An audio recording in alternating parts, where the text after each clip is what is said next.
Well,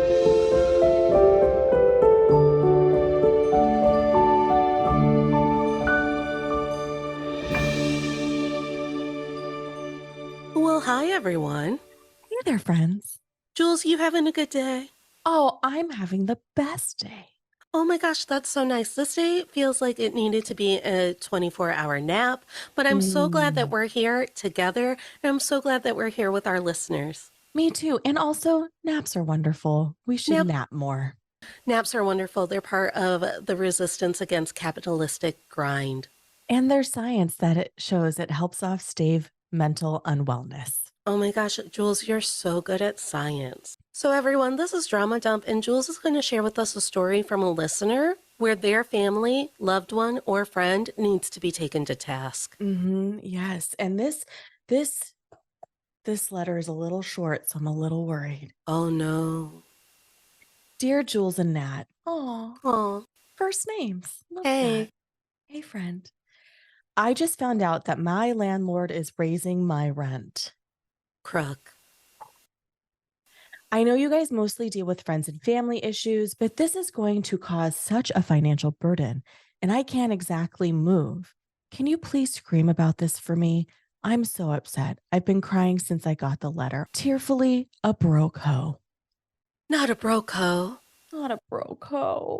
I always want people to be a hoe that can throw it back, but not if it's going to make you broke. Yeah, we want thriving hoes. I hope that they have the softest tissues at home. You know, I just don't understand why we keep making landlord a job. This poor dear probably is working 4, maybe 5 jobs just to afford to exist. Yesterday, my sister called me and she asked me what I was doing, and I said working 3 internet jobs at once. Yeah, see? It's hard out here for a hoe. For a hoe. Probably not for a pimp, though, because there are no sexy billionaires. No, none. Not a one. But yet they keep getting sexy women. Make it make sense. Make it make sense. It might be because of our poverty state. It could be that. Yeah. Wouldn't it be something if we could just love people in our lives, not because we were financially dependent, but because we enjoyed their company? That's what I want. An enjoyment of company. Yeah. Natalie, are you ready? Are you ready? Oh, I think I am.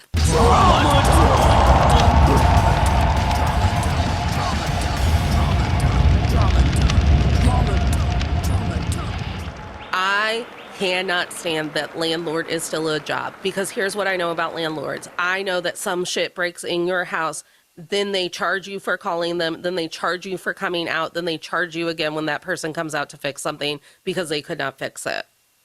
And then also, why are you raising rent? What is the whole purpose of raising rent? I don't understand, because you already don't fix the things that should be fixed when it asked. You already don't do what you are supposed to do in this supposed job of landlord. So help me understand why you think you deserve more money when you're shitty at your job. Which shouldn't be a job anyways. It's another pyramid scheme, much like college and the 9 to 5 and all of it. This fucking scam where people who are making minimum wage, if not minimum wage, if not working 2 to 5 jobs, just literally are asking, could I have a roof? And then someone's like, I don't know, do you have $1,800 to hand me? Sometimes more. I know somebody who rents a studio apartment for $2,000. So you live in one room. The landlord said, you know what's a great price for this single room with the kitchenette, not even a full-size oven so you could roast a turkey? $2,000. Because they're acting like it's so great to live here, right? And like that's what burns me up the most, that it would be so fantastic to not only live in their hovel dump that's just bad apartments stacked on one another. With no parking. With no parking. For which you must pay extra if you want parking. Street parking literally makes me want to put razors in my eye. But then they act like, be proud to be an American, where at least you know you're free. Ain't nothing free. Every time I breathe, it feels like you charge me $3. And you shouldn't have to be worried about being evicted or choosing rent over groceries or gas to put in your car so you can get to said job that doesn't pay you enough to cover said rent. This is not okay. We should not be worried about our basic fundamental needs to exist and thrive. Friends was the most white privileged fucking sitcom of our entire lives, and yet Monica had to pretend that her grandma was alive and her roommate in order to have a rent-controlled apartment in New York, and that was the mother 90s, y'all. That was the mother 90s. So here we are 30 years later, and people are still stressed about their housing. Yet there is no cap on how much property you can own, because apparently Mr. Monopoly taught us the more property you have, the better a human you are. And you know what we all learned about that game when we were playing Monopoly? That we all hate our families. Yeah. That's what we learned. That's the only thing you learn during Monopoly. It's too fucking long, much like life in a capitalistic society. And again, we have decided that one group of people who has no skills other than I've got a place that I do not maintain or upkeep. Yeah. Gets to just control whether or not people are living on the streets. And there's no regulation. There's no law being written to maybe get a handle on this. We just continue and continue and continue to watch people not be able to get by. And I just don't understand why you don't just print more money, because I don't believe in the economy. The other thing that's very interesting is how we also like to distract people from the reality that this has been going on for over 100 years. 100 years. This is not new.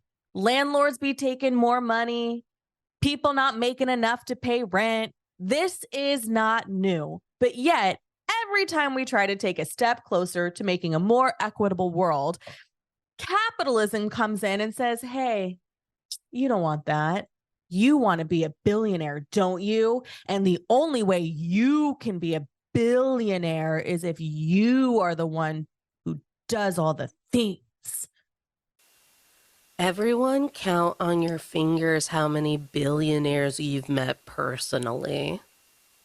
If it was that easy to work through the system to become a fucking billionaire, don't you think me with my 3 internet jobs at once, Jules and I with our 22 productions and newsletters would be and art would be fucking billionaires, and I could fix the nail holes in my wall that I'm staring at? Come on, everybody. Why aren't we rioting in the streets? In front of the apartment buildings. You know, I don't like things that are loud, but I understand where you're coming from. Yes. And I can't imagine what this person is currently going through, because all of their friends are also getting rent hike ups. So there's like no camaraderie because we're all miserable. There's really like nothing kicks out empathy than the phrase, we're all going through it. But also think about like other privileged people in this person's life just being like, you could always buy. The fuck you can't. Do you know how hard it is to buy a house when you don't have income or money in a savings account that looks desirable to a bank? A bank has to decide you're worthy of being lent hundreds of thousands of dollars. That is so demoralizing when you come from a background where you struggled. How do you even know? What do you even do? Like, what is the process? We act like everyone has the same access to everything when that is not true. I mean, and I don't even know what the solution is. Do we all go back to the prairie and build our own houses and do like a barn raising and like cook a pumpkin? What do we do? I don't think I'd be very good at that, actually. I honestly know that I would not be very good at that. This person is sharing with us that they have been crying ever since they got the letter. So you know what that means? This is creating a financial hardship. My living situation shouldn't be your income.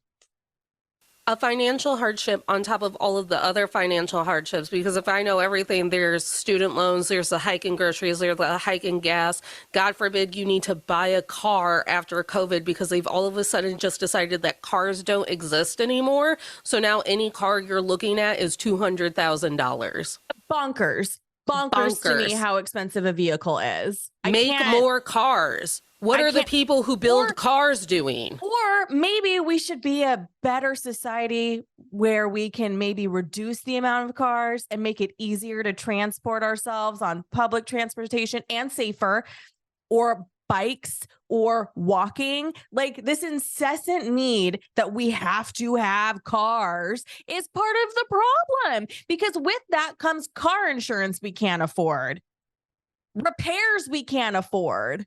Make the goddamn bullet train so I can get to Jules within 8 hours on the other side of the goddamn country. There you go.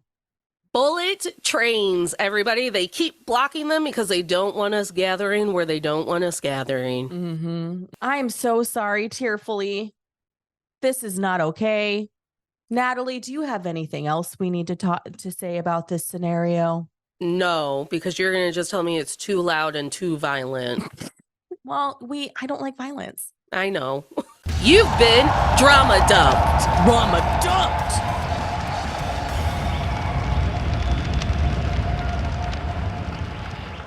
You know, let's just throw it up. Let's just throw it down. Let's just breathe it in. Let's just breathe it out. Okay, I'm loose. I can feel that when I yell at the landlords, it creates energy for people to own property without having to sell their souls or their bodies. Yes, that sounds like a nice idea. You know, one of my friend's parents once told her that we're all prostitutes and sex workers at heart because we're all selling our bodies, our minds, and our talents to someone richer. So let's have that all sink in while Instagram continues to make sure that sex workers can't use their platform safely. Yeah. And think about the next time you want to take a vacation and you worry about what your boss will think. Maybe today we didn't single-handedly solve the problem of greedy landlords and the life that they've built on our shoulders. But I hope we made tearfully broke hoe feel better. I hope so too. And I hope that this rant helped her find comfort so she can maybe stop crying. Oh, please stop crying. It's so dehydrating. You're going to get a headache. Tearfully broke hoe, we see you. We love you. Thank you for writing in. If you're someone who is also very frustrated about something and you find yourself crying about it a lot, there is an email in our show notes, or there are comments and reviews that you can leave that would help you share your story so we can scream about it. Because we get it if you don't want to. It's safer for us to do it. Yeah, we love drama, it turns out. Love other people's drama so much. It's our calling. It is, yeah. And we get it. Yelling at other people could be toxic, and yet for me, it's exhilarating. Yeah, same. This has been Drama Dump, and that's my friend Julia Washington. And that's my friend Natalie Katona. And we'll see you next time when we're ready to yell. Bye-bye. Bye, friends. Hey everyone, it's Natalie, and we forgot a couple of things. So we forgot that we have 2 other shows. Well, we have two. We work on another one together, and then we both have our own shows. So that means 3. We actually have 3 other shows that we need to plug. My show is called To All the Men I've Tolerated Before. It's about everyday misogyny. It is what fuels my rage. You're going to want to find that at Men I've Tolerated Pod on Instagram, or find me on Instagram. It's NatalieK124. I actually have 2 more shows. I have Pop Culture Makes Me Jealous, where we analyze pop culture through the lens of race or gender, and sometimes both. And I also host Jelly Pop's Book Club, where we read book-to-screen adaptations and compare them to their screen counterparts. You can find all of that on Instagram and TikTok. Pop Culture Makes Me Jealous, Jelly Pops Books. You can find me on Instagram and TikTok, the Julia Washington. And hey, you're looking at all of this information because it is either on your screen or in your show notes. So we get it. Just click on the links. Click on the links. We need you to click on links. We have newsletters. Jules had a whole show that I forgot about because it was new and I haven't been on it yet. We're on each other's shit all the time. Our show that we do together is called Still Comfy. We look at comfort movies and we decide, are they still good? George of the Jungle? Maybe not so much. Ever After? Yeah. That's going to be on both of our YouTube channels, To All the Men I've Tolerated Before and Pop Culture Makes Me Jealous. You're going to click on the playlist that says Still Comfy. We share that show. In every social media outlet you could ever want us to be on, there will be a link. That link will take you to things like our merch, our ways to subscribe to this show and our other shows. It will take you to the Still Comfy playlist and to all of the ways to find us on all social media and Instagram. Follow us on Instagram. That's the one we like getting DMs from. Natalie K124, The Julia Washington, Pop Culture Makes Me Jealous, 2 Men I've Tolerated Pod. Just Jelly go. Pops Books. Jelly Pops Books. Just go. What are you doing? You don't love TikTok? Jules, one more time, show them that email that we've got where they can send us stories. And if you want us to scream at you, we will do that. You just have to comment in the comments or leave us a 5-star review and tell us what you want us to scream at you at. We get it. Some people like to be screamed at, not Jules. Not me. I don't like loud noises. She doesn't like loud noises or she doesn't like violence. I like taking part in both. That's why we're a good team. We'll see you next time.